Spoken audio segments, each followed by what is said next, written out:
Hey there friends on YouTube, my name is Roger with Electronics and Gadgets. If this is the first time here, thanks for stopping by. Please hit the like and subscribe button. If you've been here before, thank you.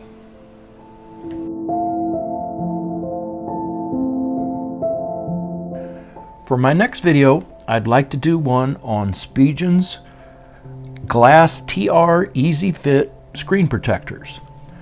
They're the high quality, there's 2 in a pack. The screen protectors are the high quality glass with a 9 hardness, and they come with, as it says, easy fit, these plastic outer shells. This is my new iPhone 14 Plus, so I'm actually taking it right out of the box, so I don't go over all the other things I normally do with the application of a screen protector because my phone is brand new. But normally I would take the phone itself, wipe it down real good with the alcohol preps and make sure there's nothing on it, no lint, no nothing. But this way I just take this right off like that and I'm in a brand new screen. So then what you do is you take the backing off and you simply align it and it goes right on easy, and all you do is you push down the middle and you'll see all the bubbles start to come out of the screen protector underneath of it. If there's any bubbles left over, it's okay, they'll go away over time, over night time usually. Then what you want to do is take this sticker off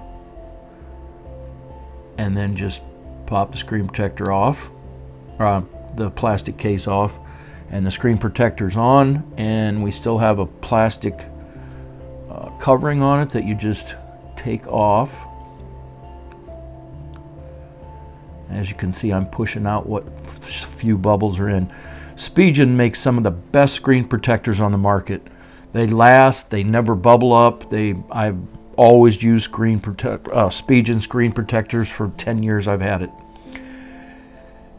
And if someone could, in the comments down below, watch the entire video and tell me the mistake I made. There was a mistake that I made on it. It's hard to detect, but unfortunately I had to take the Spigen screen protector off and put the second one on. But see if you can find it. So that's my video on the Spigen Easy Fit screen protector. I hope you found my video to be helpful. Thank you for being here. Please click like and subscribe to my channel. Leave me a comment down below. And until next time, I'm out.